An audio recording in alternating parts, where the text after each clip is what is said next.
Hello everyone, welcome to our video lecture series of Geotechnical Engineering. Today we are going to start a new chapter named Compaction. So let's start with this introduction and the effect of compaction. So first, you can see the introduction on your screen. In the construction of highway embankments, earth dams and many other engineering structures, loose soil must be compacted to increase their unit weight. That means हम कोई भी work करते हैं embankment highway embankment का हो गया या फिर अर्थ डैम हो गया या फिर कोई भी इंजीनियरिंग स्ट्रक्चर हो गया जैसे कि बिल्डिंग बिल्डिंग बनाते हैं हम लोग या फिर कोई भी स्मॉल स्ट्रक्चर क्रिएट करते हैं ऑन अर्थ पे तो उसका यूनिट वेट इंक्रीज करने के लिए हमें कॉम्पैक्शन करना जरूरी हो जाता है to compact a soil that is to place it in a dense state. The dense state is achieved through the reduction of the air voids in the soil. So, the compacted soil, तो जो soil होती है वो पहले loose होती है but after compaction वो ज्यादा बेटर स्टेट में चली जाती है, डेंस स्टेट में चली जाती है क्योंकि जो पार्टिकल्स होते हैं वो रीअरेंज हो जाते हैं. दूसरा चीज आपने देखा कि the dense state is achieve through the reduction of air voids. मतलब पार्टिकल्स जब रीअरेंज होते हैं मतलब उनके बीच के जो वॉइड्स होते हैं जो आप लोग इंडेक्स प्रॉपर्टी में पढ़े थे थ्री फेज डायग्राम, तो आपको पता है कि सॉइल के अंदर दोनों चीज अचीव होती है, तो वॉइड्स भी होते हैं और वाटर भी होता है, राइट, मॉइस्चर कंटेंट भी होता है. तो आफ्टर अचीविंग द कॉम्पैक्शन वहां के जो वॉइड्स होंगे वो सब वो सब रिमूव हो जाएंगे, राइट, विथ लिटिल और no reduction in the water content. मतलब बहुत कम मात्रा में या फिर बिल्कुल भी उसमें जो पानी होगा उसके साथ कोई इफेक्ट नहीं होती. तो काफी केस में थोड़ा बहुत चेंजेस आता है वाटर कंटेंट के अंदर, बाकी जनरली उसमें कोई चेंजेस नहीं होता वाटर कंटेंट में, सिर्फ और सिर्फ एयर वॉइड्स ही हम लोग रिमूव करते हैं in the case of compaction.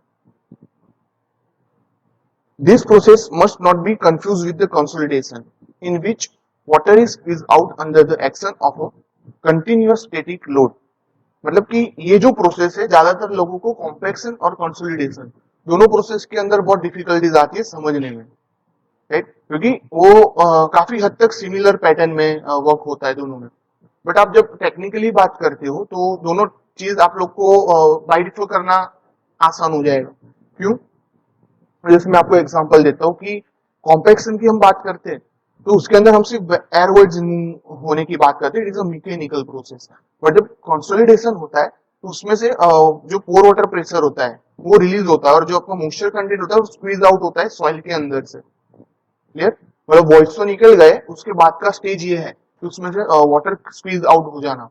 Clear? Due to the static load.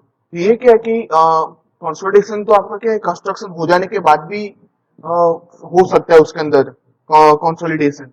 It is a natural process, right. तो this is the basic difference between compaction and consolidation. उसके बारे में हम आगे जैसे जैसे चैप्टर कंप्लीट करते जाएंगे वैसे आपको ज्यादा डिटेल में मैं समझा दूंगा. उसका डिफरेंस भी हमें समझने लायक है, वो जीपीयू में काफी बार पूछ चुके हैं लोग. नेक्स्ट, कॉम्पैक्शन होने से क्या रिजल्ट आता है उसके बारे में डिस्कस करते हैं.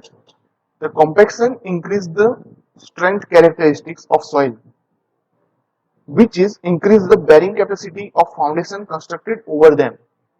ओके, तो कंसोलिडेशन से क्या होता है, पार्टिकल रीअरेंज हो गए, वॉइड्स रिमूव हो गए, मतलब जो सॉइल थी हमारी लूज स्टेट में से डेंस स्टेट में आ गई है. क्लियर? तो उससे क्या रिजल्ट मिलेगा हमें सॉइल में कि उसकी जो शियर स्ट्रेंथ है उसमें हमें इंक्रीमेंट देखने को लिए मिलता है जब हम रिसर्च करते हैं तो, राइट.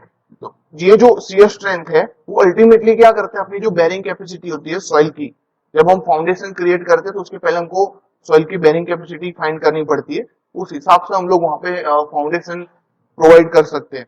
या फिर अगर कोई सुपर स्ट्रक्चर बनाए थे उस हिसाब से हम फाउंडेशन के अंदर मॉडिफिकेशंस ला सकते हैं, right, throughout the bearing capacity. अगर बेरिंग कैपेसिटी नहीं पता होगा तो ये सब चीज बात की बात है, उससे हमें क्या कहते हैं कि स्टेबिलिटी प्रोवाइड नहीं कर पाएंगे जितनी हद तक हमको करनी होगी फाउंडेशन के अंदर.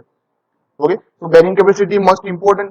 यहाँ पे आपको पता है कि कॉम्पैक्शन करने से मेरी शियर स्ट्रेंथ इंक्रीज होती है, तो शियर स्ट्रेंथ इंक्रीज होने के कारण जो हमारी सॉइल की बेरिंग कैपेसिटी वो हमें पता चलती है, मतलब वो भी इंक्रीज होने वाली है.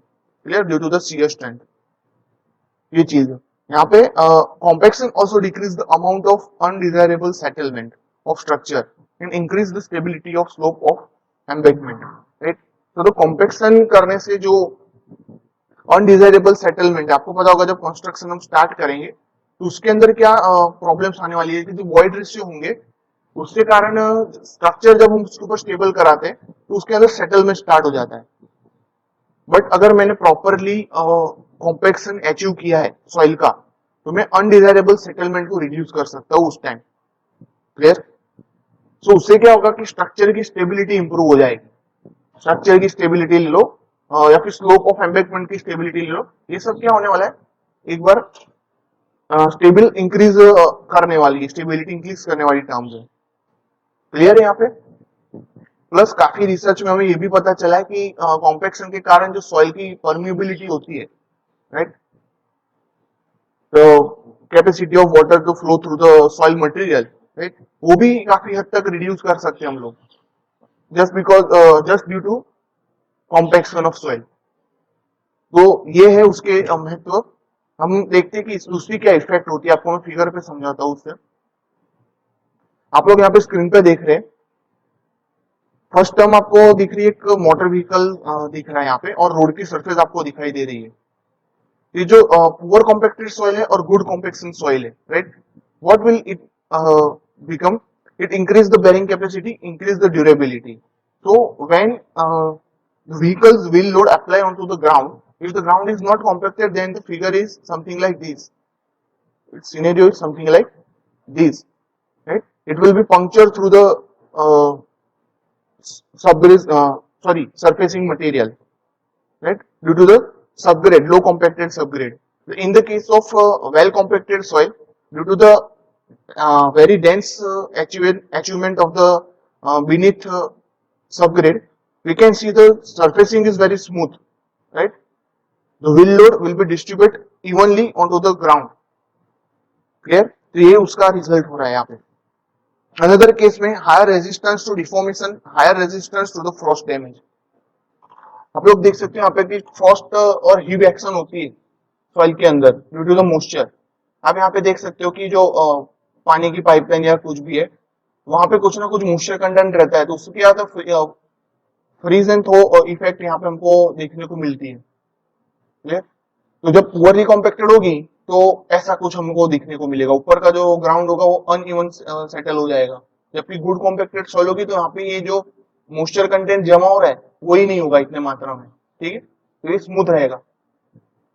थर्ड फिगर में आप लोग रिटेनिंग वॉल देख सकते हो, due to the poorly compacted soil and good compacted soil, what they say, increase the stability, decrease the permeability. As I mentioned you about that, it will also affect the permeability of soil. So you can see in the figure, it will increase the overall stability of this retaining wall. You can see and compare the both figure. Due to the beneath soil in poorly compacted soil, the retaining wall, you can see the here contains the breakage, right, and the backfill is also unevenly distributed due to this breakage of retaining wall. While in the other side, you can see the good compacted soil and it will be more stable than this poorly compacted soil. So this is the benefits of compaction the soil. Then what are the purpose of compaction soil? So it will increase the shear strength, reduce the permeability, reduce the compressibility, control the swelling and shrinkages, and reduce the liquefaction potential. So let's discuss it in brief. First topic is increased in shear strength. So what does it mean? This means that the larger load can be applied to the compacted soil since they are typically stronger. मतलब कि ये जो soil है वो ज्यादा मात्रा में load carry कर पा सकती है, ठीक है, जो कॉम्पैक्टेड सॉइल है, क्योंकि हायर डेंस स्टेट में चली गई है वो और यूनिट वेट उसका इंक्रीज हो जाता है, उसके कारण वो ज्यादा डेंसिटी अचीव करने के कारण ज्यादा लोड कैरी कर पाता है। तो इसका मतलब क्या हुआ, it is increase the shear strength which leads increase the bearing capacity, slope stability and the pavement system strength. ये रह गई बात शियर स्ट्रेंथ की। अब बात करते हैं रिडक्शन ऑफ परमिबिलिटी के बारे में। This inhibit the soil ability to absorb the water and therefore reduce the tendency to expand or shrink and potentially liquefy। मतलब आपको पता है कि वाटर जो होता है उसकी एबिलिटी होती है वाटर को सॉरी सॉइल जो होती है उसकी एबिलिटी होती है वाटर को एब्सॉर्ब करने की। तो ये क्या करता है कॉम्पेक्शन, ये एबिलिटी को रिड्यूस कर देता है, मतलब क्या कहता है रोक देता है। तो उससे क्या होता है जो हमारी सॉइल की टेंडेंसी रहती है due to the absorption of water it will shrink और स्वेल, मतलब एक्सपांड करती है या फिर श्रिंक हो जाती है। तो इसको भी ये रिड्यूस कर देता है जस्ट बिकॉज जो हमारी सॉइल है वो ज्यादा डेंस स्टेट में चली जाती है, पानी को कम एब्जॉर्ब करती है, फिर उसके कारण ये सब चीज उसके अंदर हमें देखने के लिए मिलती है। Then reduce the compressibility, that means this is also means that a larger load can be applied to compacted soil since they will produce smaller settlement। अब जो एयर वॉइड्स है ड्यू टू द कॉम्पेक्शन वो हमने remove कर दिए already, right. तो पहले case में क्या होता, अगर लूज सॉइल होती है अगर उसके ऊपर कोई लोड आता तो वो एयर वॉइड्स पहले रिमूव होते, सेटल फिर पार्टिकल रीअरेंजमेंट होता, ये सब चीज में थोड़ा बहुत सेटलमेंट हो जाता है, थोड़ा बहुत ही काफी मात्रा में सेटलमेंट हो जाता है, राइट।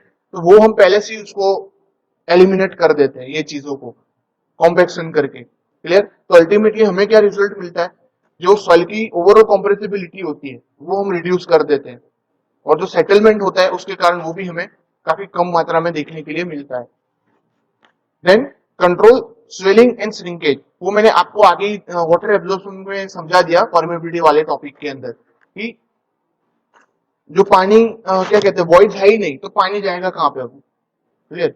जो ऑलरेडी मॉइस्चर कंटेंट अंदर सॉइल में मौजूद होगा वही रहेगा, एक्स्ट्रा कोई वाटर उसके अंदर जाने नहीं वाला क्योंकि सॉइल कॉम्पैक्ट हो चुकी है एक बार, उसके ऊपर लोड आ चुका है, और वो कहाँ पानी वॉइड्स में फील करने वाला है, क्लियर। और जो पानी है वो ऐसे भी नहीं गया था कॉम्पेक्शन के कारण, तो जो स्वेलिंग और श्रिंकेज है उसको भी हम कंट्रोल कर सकते हैं, रिड्यूस कर सकते हैं। And reduce the liquefaction potential, same चीज हमने वाटर एब्जॉर्प्शन में अभी समझी, ये जो पानी की लिक्विफिकेशन पोटेंशियल है उसको भी सॉइल की लिक्विफिकेशन पोटेंशियल है उसको भी काफी मात्रा में कम कर देता है। तो ये हो गए उसके कॉम्पेक्शन के purposes.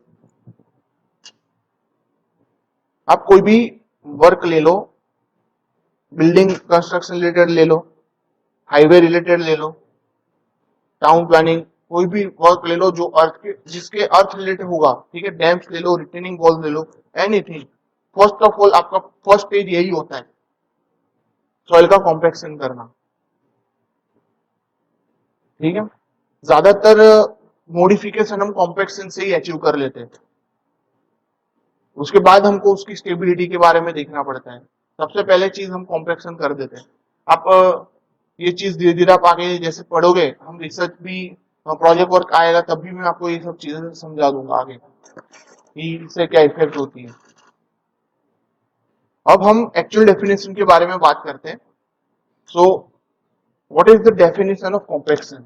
So the compaction is generally is the densification of soil by removal of air voids, which requires the mechanical energy. Simplistically, compaction may be defined as the process in which soil particles are forced closer together with the resultant reduction in the air voids. ठीक है, मतलब है क्या यहाँ पे, कहना क्या चाहते हैं लोग, कॉम्पेक्शन कुछ भी है नहीं, सिर्फ और सिर्फ रिमूवल ऑफ एयर वॉइड्स है through out the mechanical energy by tamping compacting, right. You can also use the rollers, obviously to compaction of soil on the field we are going to use the tampers or rollers, okay, we will be discussing from a new topic.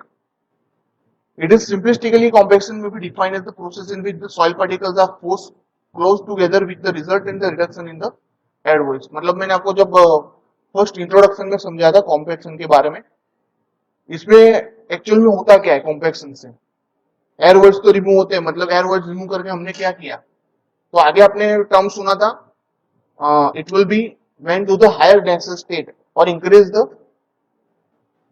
Overall density, right. So होता है क्या इसके अंदर की जो soil void particle होते हैं, वो वॉइड पार्टिकल एक दूसरे से ज्यादा नजदीक के स्टेट में आ जाते हैं और वॉइड उसमें से रिमूव हो जाते हैं, सॉइल पार्टिकल ज्यादा नजदीक के स्टेट में आ जाते हैं, इसके कारण उसका पार्टिकल रीअरेंजमेंट हो जाता है। क्लियर? और पार्टिकल रीअरेंजमेंट होगा मतलब एक पार्टिकल और दूसरे पार्टिकल के कॉन्टेक्स्ट में आ चुके हैं, ठीक है। दोनों एक दूसरे को फ्रिक्शन जनरेट करेंगे, जिसमें आपको बताया था कि इस कॉम्पेक्शन की शियर स्ट्रेंथ इंक्रीज होती है। क्यों होती है? Just because of this, particles एक दूसरे से नजदीक आ गए। अब वो लोग क्या पहले लोड कैरी नहीं कर पाते थे, अब एक दूसरे के नजदीक आ चुके हैं, तो due to the friction they will also carry the load of the material. Clear? शायद ना समझ में आ तो फिगर में देख लो आप यहाँ पे। The compaction of soil is achieved by the reduction in the volume of voids. It is assumed that the compaction process does not decrease the volume of the solids or soil grains. मतलब आप एक container के अंदर soil ले लो, ठीक है, random, मैं तो बोलता हूँ एक जार ले लो, उसके अंदर 1 kg सॉइल सैंपल डाल दो, ठीक है। अब आप देखोगे तो आपको पूरा 1 kg का जार होगा, वो फील दिखेगा आपको पूरा। 1 kg का जार ले लो, 1 kg सॉइल सैंपल डाल दो, वो टॉप टू बॉटम तक फील हो जाएगा। अब आपको क्या करना है, उसके ऊपर लोड अप्लाई करना है, उसको कॉम्पैक्ट करना है। तो आप देखोगे कि उसके अंदर जो वॉइस रिमूव होने के कारण वॉल्यूम के अंदर रिडक्शन आपको देखने को मिलेगा। क्लियर? तो ये क्या होता है कि रिमूवल ऑफ एयर वॉइड्स हो जाते हैं। बट हमने कॉम्पैक्शन से ये भी एज्यूम करते हैं कि जो चीज है ये कॉम्पैक्शन, वो सॉइल सॉलिड्स के वॉल्यूम में कोई रोल प्ले नहीं करती है, ठीक है। सॉइल सॉलिड्स का वॉल्यूम वैसा का वैसा रहेगा, उसमें कोई चेंजेस नहीं आएंगे। बट अगर आप ऑर्गेनिक सॉइल और पीट सॉइल की बात कर लो तो उसमें कुछ चेंज आने के संभवता हमको दिखती है वहां पे। क्लियर? बट मैं बात कर रहा हूँ नॉर्मल सॉइल की, तो उसमें कोई चेंजेस नहीं आने वाले। तो आप फिगर में देख सकते हो कि सॉइल बिफोर कॉम्पैक्टेड कैसी दिखती है आपको। ऐसे अलग अलग पार्टिकल्स आपको दिखेंगे, तो उसका वॉल्यूम भी आपको थोड़ा बड़ा दिखेगा as compare to compacted soil. यहाँ पे आप कॉम्पैक्टेड सॉइल देख सकते हो, ये जो वॉइड्स थे बीच में जो व्हाइट आपको दिख रहे हैं, वो सब काफी हद तक रिमूव हो चुके हैं, और जो पार्टिकल्स थे एक दूसरे से अरेंज हो चुके हैं यहाँ पे, और उसका वॉल्यूम भी रिड्यूस हो चुका है। क्लियर? अनदर फिगर में आप देख सकते हो कि सॉइल बिफोर कॉम्पैक्टेड आपको ऐसी दिख रही है, और कॉम्पैक्शन के बाद कुछ ऐसी दिखेगी आपको। क्लियर? ये अनइवन दिख रहा है आपको, यहाँ पे आप ट्राइंगल शेप में सब पार्टिकल्स अरेंज हो जाएंगे। आपके क्वेश्चन भी पूछ सकते हैं जीपीएससी और कॉम्पिटिटिव एग्जाम के अंदर कि which type of position that soil grains achieve after the compaction, which type of shape, right? तो शेप के अंदर आपको ये आंसर में लिखना है ट्राइंगल शेप। ट्राइंगल शेप में वो सबसे ज्यादा डेंसिटी अचीव कर लेता है सॉइल ग्रेन्स। क्लियर? नाउ आप देख सकते हो कि हम जो कॉम्पैक्शन की बात कर रहे हैं, आपने आगे इंडेक्स प्रॉपर्टी ऑफ सॉइल में पढ़ा था कॉम्पैक्शन के बारे में, 3 फेज डायग्राम। जो कॉम्पैक्शन होता है उसमें जो 3 फेज डायग्राम है उसमें क्या इफेक्ट आती है। तो 3 phase diagram first of all आपने लूज सॉइल का आपने देखा था, इस किस्म का रहता है। सॉइल ग्रेन्स होते हैं, उसके अंदर बीच में व्हाइट कलर के वॉइड्स दिख रहे हैं, ब्लू कलर के मॉइस्चर कंटेंट दिख रहा है आपको, वाटर दिख रहा है। हमने इस तरीके से उसको डिवाइड किया था, सॉलिड, वाटर और एयर, 3 फेज को। यहाँ पे क्या होता है कॉम्पैक्शन से, ये जो एयर है उसके अंदर रिडक्शन आता है। क्लियर? तो आपको यहाँ पे कुछ ऐसा दिखेगा। अब इसके अंदर बहुत कम मात्रा में एयर वॉइड्स रहेंगे, ठीक है, तो आप उसकी फिगर ड्रॉ करोगे तो कुछ ऐसी ड्रॉ करनी पड़ेगी। सॉलिड्स वैसे के वैसे रह गए, वाटर वैसे का वैसा रहेगा, लेकिन उसमें से एयर है वो 90% आपको दिख रहा होगा, यहाँ पे रिमूव हो चुके हैं। क्लियर? ये इफेक्ट आती है आपको फिगर पे से ज्यादा बेटर आप समझ में आया होगा मैं क्या कहना चाहता हूँ। अब लास्ट हम देखते हैं प्रिंसिपल्स ऑफ कॉम्पैक्शन के अंदर। The degree of compaction of a soil is measured by the dry unit weight of the skeleton. मतलब जो कॉम्पैक्शन, डिग्री ऑफ कॉम्पैक्शन है वो हम सब मेजर कर सकते हैं ड्राई यूनिट वेट से, not with the bulk unit weight. Dry unit wait के साथ वो रिलेट करता है। तो dry unit wait correlate with the degree of packing of the soil grains. Exactly dry unit wait से हम उसको रिलेट कर रहे हैं, तो उसका जो पैकिंग ऑफ ग्रेन होगा वो भी ड्राई यूनिट वेट से ही रिलेट करने वाला है। तो इसका इक्वेशन क्या बनेगा, gamma d is equal to G gamma डब्ल्यू अपॉन 1 प्लस ई। ये इक्वेशन आप लोगों ने इंडेक्स प्रॉपर्टी चैप्टर में सॉल्व किया था, याद हो तो। यही सेम इक्वेशन है gamma d is equal to G gamma डब्ल्यू ओवर 1 प्लस ई। मतलब the more compacted a soil is the smaller its void ratio will be and the higher is dry unit weight will B. Clear? यहाँ पे void ratio हम लोग reduce करते हैं और dry unit wait को increase करते हैं। तो ये उसका रिलेशन यहाँ से आया था, gamma d equal to G gamma डब्ल्यू ओवर 1 प्लस ई, जहां पे गामा डी क्या है आपका ड्राई यूनिट वेट है, जी क्या आपका स्पेसिफिक ग्रेविटी, गामा डब्ल्यू मतलब डेंसिटी ऑफ वाटर और मॉइस्चर, और 1 प्लस ई में जो आप ई देख रहे हो वो आपका वॉइड रेशियो है। क्लियर? तो बस आज के लिए स्टूडेंट्स इतना ही रखते हैं, हम मिलते हैं नेक्स्ट लेक्चर में नए टॉपिक के साथ। तब तक के लिए take care of yourself, मिलते हैं, गुड बाय।